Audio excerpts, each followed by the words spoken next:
Chers Sanghas, nous sommes le jeudi 8 décembre l'an 2011. Nous sommes dans la salle de méditation de l'Assemblée des étoiles du hameau du Bas du village Effrenier. Nous sommes à la 3e semaine de la retraite d'hiver, l'an 2011, l'an 2012. C'est bientôt Noël. C'est bientôt la fin de l'année. Nous avons le terme, le bonheur du Dharma, la joie du Dharma, et nous avons un grand frère qui s'appelle ça. Cela veut dire la joie, le bonheur pendant la pratique. Dharma happiness, bonheur du Dharma. Le bonheur acquis pendant la pratique, pendant l'apprentissage du Dharma.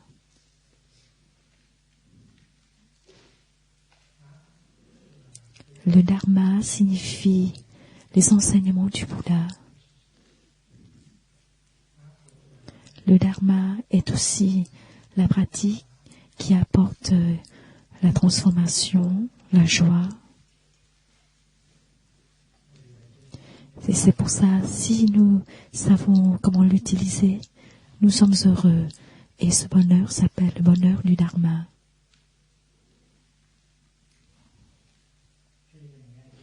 Quand nous écoutons un enseignement, nous pouvons être heureux. C'est le bonheur du Dharma. Quand nous faisons la méditation assise, c'est-à-dire nous pratiquons le Dharma, nous pouvons être heureux. Quand nous marchons, nous faisons la marche méditative, nous pouvons être heureux. Quand nous faisons la vaisselle en pleine conscience, c'est-à-dire nous avons le Dharma et nous sommes heureux. Quand nous mangeons, quand nous prenons le repas, en pleine conscience. C'est aussi la pratique du Dharma et nous pouvons être heureux. C'est pour ça, dans la vie quotidienne, le bonheur est possible. Il peut être là à tout moment, tant qu'on est le Dharma à cet instant. Par exemple, quand on nettoie les toilettes en pleine conscience, avec la vision profonde,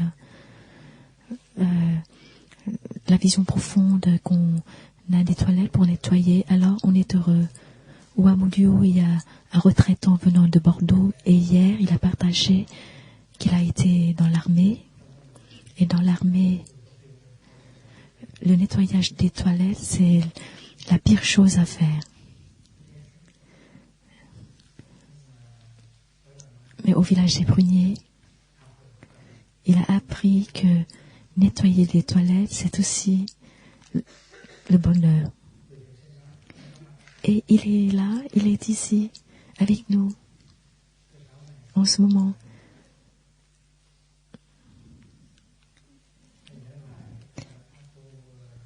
Taï se souvient pendant la retraite à Blue Cliff, avec 700-800 personnes. Il y en a qui venaient du Canada et un retraitant a écrit une lettre à Taï à la fin de la retraite. Il a écrit à Taï la vérité de tout ce qui s'est passé. Le premier jour, il était très irrité. Il n'était pas du tout heureux. Il a regretté d'être venu à la retraite. Parce qu'il a lu la liste des retraitants et il a vu que ceux qui parlent français font partie de la famille qui nettoie les toilettes, ce qu'il n'aime pas du tout. Et il a fait semblant de ne pas savoir le français pour ne pas faire partie de cette famille qui nettoie les toilettes. Il a écrit toute la vérité parce qu'à la fin, il s'est beaucoup transformé. Il a été très heureux et il a écrit il a fait semblant de ne pas parler français pour ne pas faire partie de cette famille qui nettoie des toilettes, mais il n'a pas pu échapper. Finalement, il a fait partie quand même de cette famille. Mais quand il a nettoyé des toilettes avec d'autres amis, tout à coup, il a découvert la fraternité et il a appris que nettoyer des toilettes en pleine conscience, c'est quelque chose d'agréable. Et donc, il a lâché prise de cette idée que le nettoyage des toilettes est une chose détestable et dure. Parce que, donc, quand il y a le dharma et quand on arrive à appliquer le dharma dans la vie quotidienne, nous pouvons être heureux à tout moment. Nous sommes heureux quand nous sommes assis, quand nous marchons, quand nous sommes debout, quand nous sommes allongés, quand nous mangeons, quand nous buvons, quand nous faisons la cuisine, quand nous faisons la lessive, quand nous faisons la vaisselle, quand nous nettoyons les toilettes. C'est pour ça, nous, en tant que pratiquants, nous devons savoir comment créer le bonheur du dharma. Et il suffit d'un petit peu de pleine conscience, de concentration et de vision profonde, un tout petit peu, et ça suffit pour être heureux, pour avoir le bonheur du dharma. Et si nous pratiquons en souffrant, alors ça sert à quoi de pratiquer? Alors ce n'est pas la peine de pratiquer.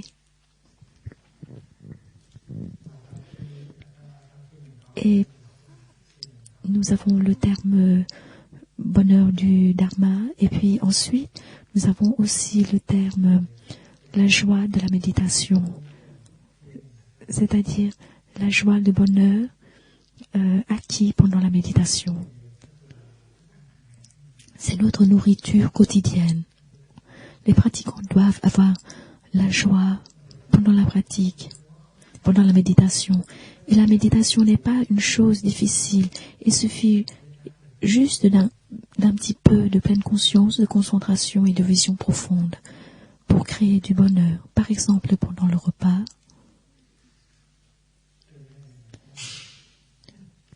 nous aurons le repas de midi. Aujourd'hui, tous les jours, nous avons un petit déjeuner, un déjeuner et puis un dîner. Et le repas est une pratique. La semaine dernière, nous avons appris la méditation marchée et la méditation assise. Aujourd'hui, nous allons parler un petit peu de la méditation de manger. Nous pouvons être heureux en mangeant. Nous avons besoin d'un tout petit peu de pleine conscience, d'un tout petit peu, et un tout petit peu de pleine conscience, de concentration et de vision profonde. Et ça suffit déjà pour créer du bonheur. Souvent, nous prenons un morceau de pain au petit déjeuner. Nous avons besoin d'un petit peu de pleine conscience pour mettre un morceau de pain dans la bouche ou d'une cuillerée de riz, et notre mental ne voyage pas ailleurs, notre esprit est là, et ainsi nous savons que nous tenons un morceau de pain dans la main et puis nous le mettons dans la bouche, et c'est ça la pleine conscience. Et il y a la concentration dans la pleine conscience. Quand nous faisons attention au pain, nous savons d'où ça vient. En un tic-tac, en un clin d'œil, nous voyons que ce morceau de pain vient des champs de blé immenses. Nous n'avons pas besoin, ce n'est pas très difficile, nous avons besoin d'un petit peu de pleine conscience et puis de concentration, et puis naturellement nous avons la vision profonde, nous savons d'où ça vient, cette nourriture. Il suffit d'un clin d'œil, d'une seconde, pour voir que dans ce morceau de pain, il y a un nuage, il y a des nuages, des rayons de soleil. Ce n'est pas difficile. Tant que notre esprit soit là, nous voyons dans ce morceau de pain des nuages, des rayons de soleil, des champs, des fermiers, des récolteurs. Dans la tradition bouddhique, ça s'appelle le Bi-Lai-Se, savoir d'où ça vient, savoir d'où la nourriture vient, mesurer,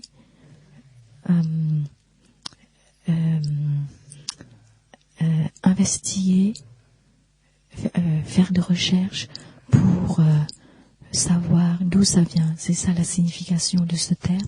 Alors ce n'est pas difficile. C'est beaucoup plus facile qu'apprendre l'anglais ou l'allemand ou la Thaïlande ou les mathématiques. Il suffit de regarder le morceau de pain et on voit clairement que ça vient des champs de blé et des rayons de soleil, le soleil, le fumier. Ça vient du cosmos, ça vient de l'univers tout entier. Alors, cette vision profonde n'a pas besoin de difficultés, d'efforts, de réflexion. Il suffit juste un petit peu de pleine conscience. On fait attention et puis on voit cela. Et cela, c'est la vision profonde. Et naturellement, nous voyons que ce morceau de pain est un miracle. Ça vient de l'univers pour nous nourrir. Et naturellement, nous entrons en contact avec les merveilles de l'univers. Et pour ça,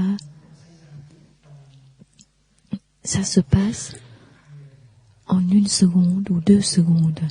Pendant 7 secondes, il y a la pleine conscience, la concentration et la vision profonde.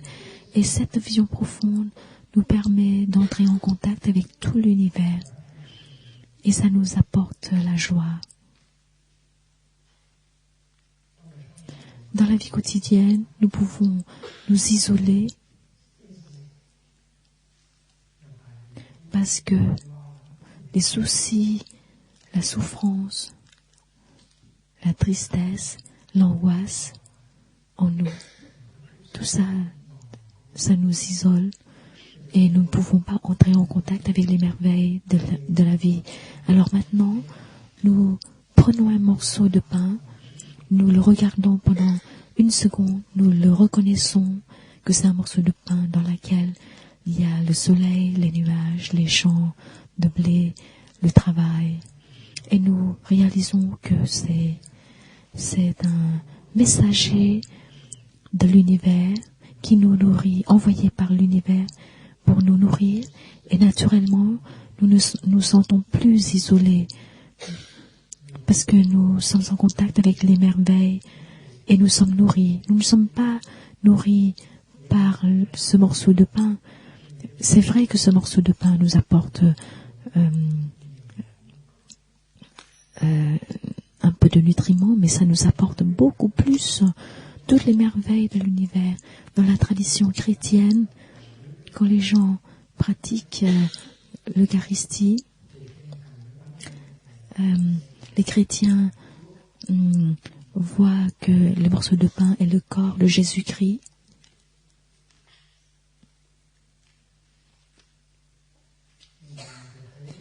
Mais Thaï voit que c'est encore plus difficile. Voir le corps de Jésus-Christ dans le morceau de pain, c'est encore plus difficile. Mais voir le cosmos dans le morceau de pain, c'est beaucoup plus facile. C'est plus naturel. En tenant le morceau de pain, nous voyons clairement que tout l'univers se trouve dans ce morceau de pain, y compris les champs de blé, les fermiers. Alors, dans le bouddhisme, au lieu de dire que ce morceau de pain est le corps de Jésus-Christ, nous disons qu'il est le corps de l'univers. c'est le corps de l'univers. Alors, et ça ne demande pas la foi, la dévotion, c'est la vérité, c'est la pure vérité. Nous sommes en contact avec ces merveilles et naturellement nous sommes heureux. Donc le terme savoir d'où la nourriture vient,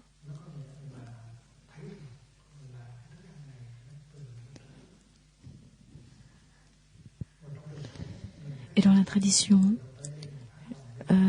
nous pensons souvent que le savoir pour être reconnaissant, pour nourrir notre gratitude en nous, dans les 5 contemplations. Nous voyons que cette contemplation sert à cultiver notre gratitude, mais au fait, c'est juste une fonction. L'autre fonction, c'est le bonheur. Et le bonheur est très important. Quand nous tenons un morceau de pain, non seulement, et nous voyons cela, non seulement nous sommes reconnaissants,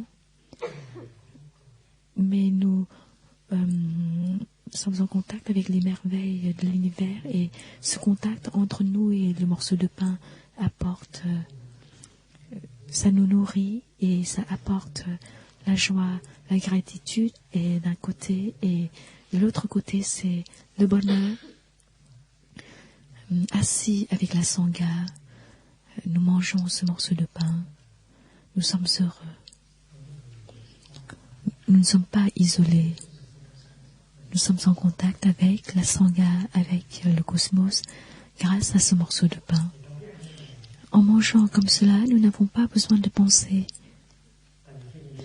Parce que, en regardant un morceau de pain, nous voyons tout l'univers. Ce n'est pas la réflexion, ce n'est pas une pensée, mais c'est une vision.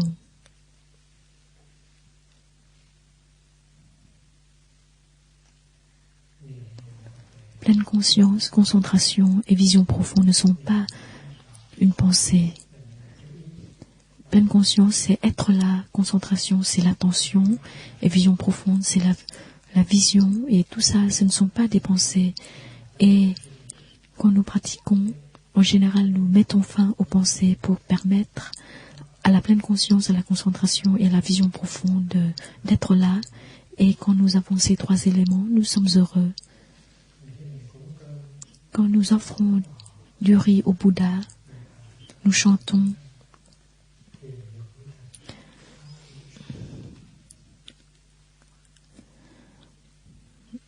Nous chantons que c'est le chant que tous les novices connaissent par cœur.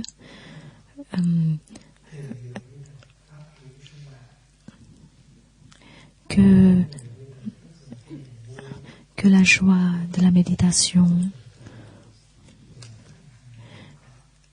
soit ma nourriture quotidienne, et que la joie de la pratique soit pleine,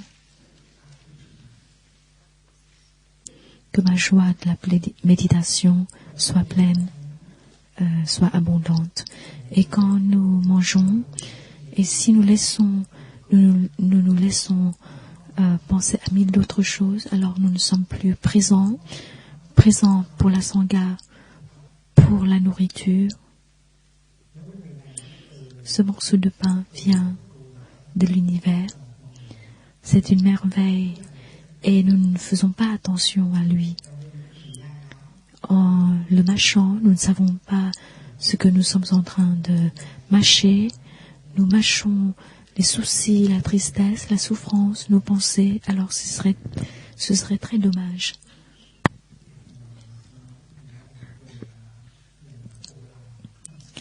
Nous ne sommes pas dignes de ce morceau de pain. Nous sommes indifférents. Nous ne savons pas chérir, le chérir. C'est pour ça, pendant le repas, il faut faire attention à nos amis, à nos frères et sœurs, à la nourriture. Et dans cette gratitude, non seulement nous mangeons ce morceau de pain, mais nous prenons tout le repas dans cet esprit. Et nous sommes bien nourris par la joie, par le bonheur de la méditation. C'est pour ça la méditation, nous pouvons la faire pendant le repas, pendant la vaisselle, pendant le balayage. C'est pour ça nous devons être habiles en tant que pratiquants. Nous devons savoir chérir.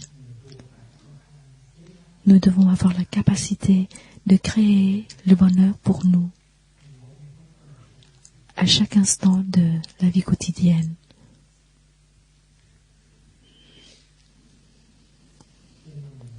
Quand nous sommes assis de manière que nous soyons heureux, que nous sommes assis pour nous amuser ou en méditation. La méditation assise est aussi un temps de loisir. Et Thaï vous propose de vous asseoir bien à l'aise, sans faire d'effort, sans lutter.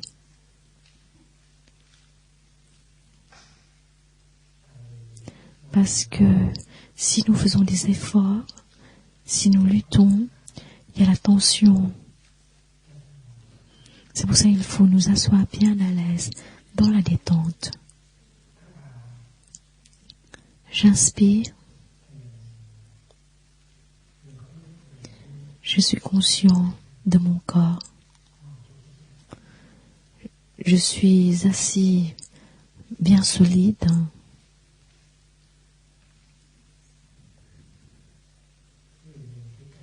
Regardez l'arbre sur l'autel, sur la table. Il est très solide, il est assis très solide. Est-ce que vous arrivez à vous asseoir comme lui? Il est très heureux. Il nous offre beaucoup, sa beauté, sa solidité. Il faut vous asseoir dans la solidité. Il faut vous asseoir bellement. C'est ce que le Bouddha veut que nous fassions. C'est ce que Thaï veut que nous fassions. Chaque fois que nous sommes assis dans la solidité, dans la beauté. Vous pouvez le faire, n'est-ce pas? Alors, allez-y, faites-le. Asseyez-vous dans la solidité, dans la beauté.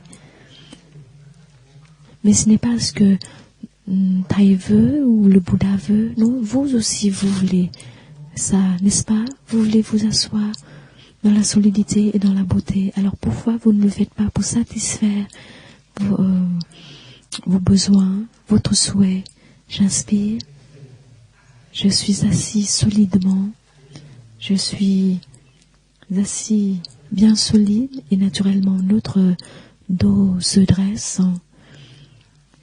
Notre dos est bien droit. J'expire. Je suis assis dans la beauté. Et ce n'est pas difficile. Si vous voulez, vous pouvez le faire. Asseyez-vous bien beau, bien belle. J'inspire. Je solidifie ma posture assise. J'expire. Je rends ma posture assise bien belle.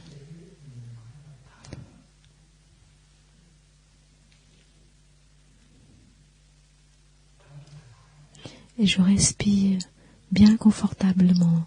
Je respire bien calmement, bien tranquillement. Et nous ne faisons pas d'efforts, beaucoup d'efforts.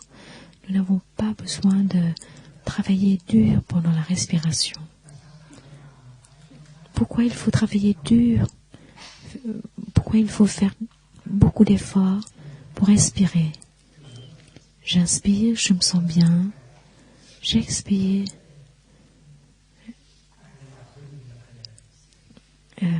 J'inspire, je me sens bien. J'expire, je me sens bien. J'inspire, je suis bien solide. J'expire, je suis bien beau, bien belle.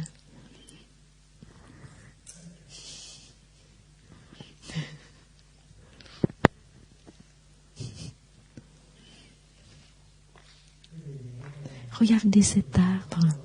Ne croyez pas qu'il est seulement assis. Non, il respire aussi. Il respire à chaque instant. Il est notre maître. Il nous suffit de faire comme lui. Il est beau, n'est-ce pas? Dans sa posture assise. Nous pouvons respirer comme lui. Et je suis sûre qu'il ne travaille pas dur, qu'il ne lutte pas pour respirer et pour s'asseoir bellement comme ça.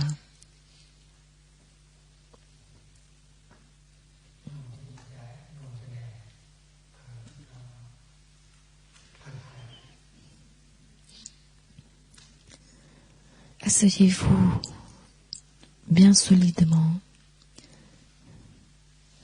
Asseyez-vous bellement. Respirez. Pour vous respirer et sentez-vous bien.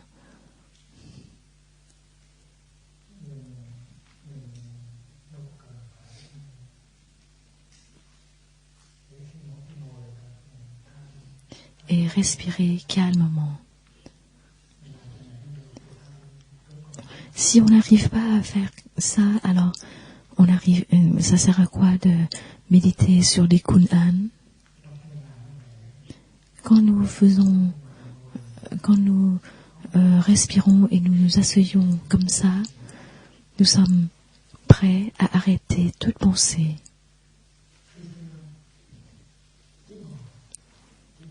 Nous sommes simplement assis bellement et tout ce que nous faisons, c'est respirer tout simplement et nous mettons fin à toute pensée.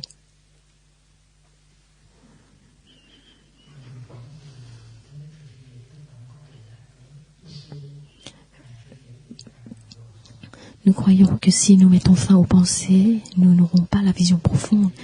Mais le problème, c'est que plus nous pensons, plus ça devient méli-mélo dans notre tête, ça devient pêle-mêle dans notre tête.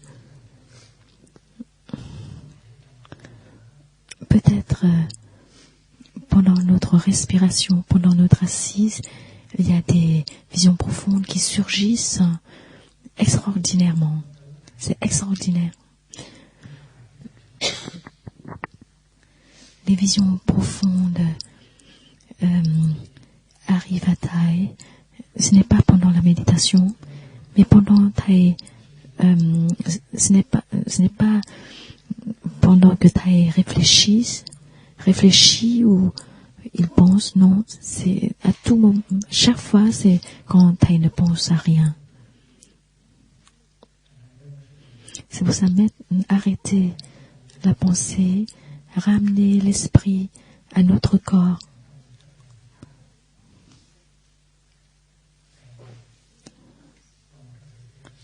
Ramener notre esprit à la respiration et notre respiration solidifie notre corps. La respiration rend notre corps beau et bien et léger. Alors c'est la vérité de base. Si on arrive à faire ça, on arrivera à faire d'autres choses. Si on n'arrive pas encore à faire ça, alors on n'arrivera pas à faire d'autres choses dans la méditation. Nous avons l'exercice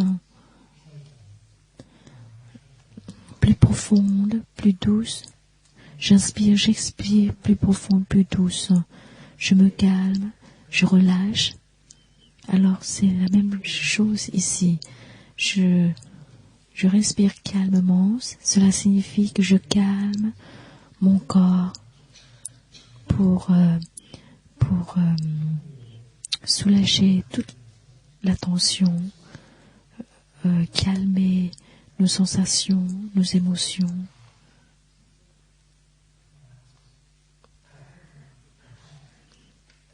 Calmer, respirer pour nous sentir bien.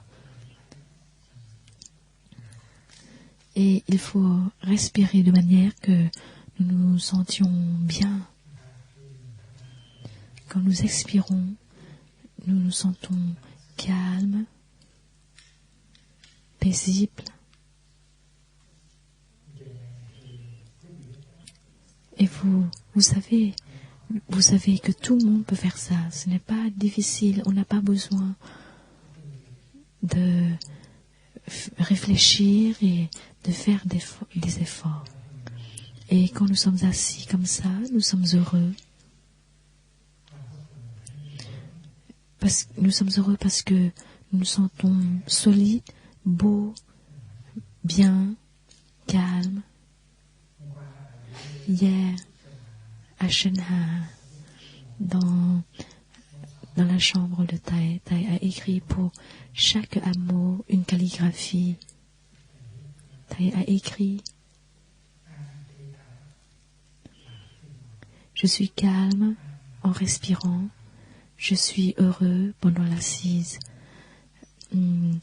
Calme et respiration,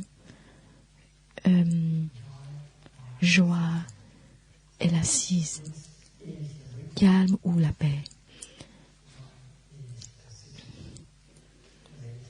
Paix et l'assise, joie et la respiration. Et vous pouvez accrocher cette calligraphie dans la salle de méditation pour nous rappeler que nous venons dans la salle de méditation pour nous sentir bien, mais pas pour travailler dur, pour lutter.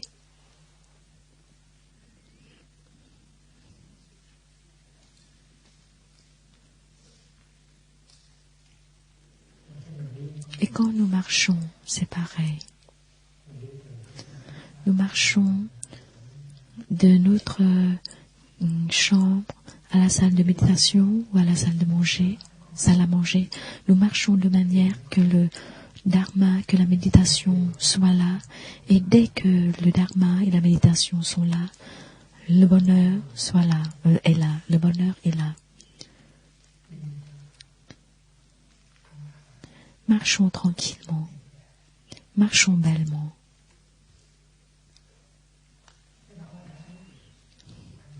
C'est ce que Thay veut, n'est-ce pas? C'est aussi ce que nous voulons. C'est pour ça que nous faisons un pas en respirant. Nous faisons 2 ou 3 pas. Nous marchons en arrivant à chaque pas. Nous marchons bellement. Nous marchons pour le Bouddha, pour Thay, pour papa, pour maman, pour nos petits, pour nos jeunes frères, jeunes sœurs. Marchons bellement. Et pendant tout ce temps, il y a le dharma, et naturellement, il y a le bonheur, il y a la méditation, et naturellement, il y a la joie. Marchons bien paisiblement. Et Thay a écrit un poème qui dit: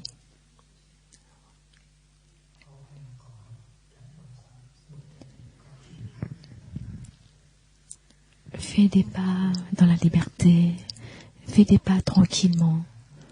C'est ce que Thay veut et c'est aussi ce que nous voulons. Pourquoi courir? Il faut marcher tranquillement. En inspirant, on fait 2 ou 3 pas. En expirant, on fait 2 ou 3 pas. En récitant, je marche tranquillement. Je marche bellement. C'est ce que je veux, c'est ce que le Bouddha veut, c'est ce que Thay veut, c'est ce que la Sangha veut.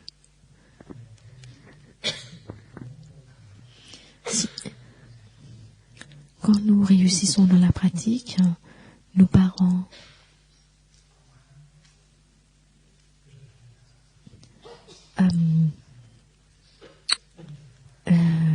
sont heureux aussi. Marchons tranquillement, marchons bellement, respirons bien à l'aise, respirons paisiblement. Alors pratiquez comme ça. Et si vous arrivez à trouver d'autres gathas, d'autres poèmes pour mettre en pratique, allez-y.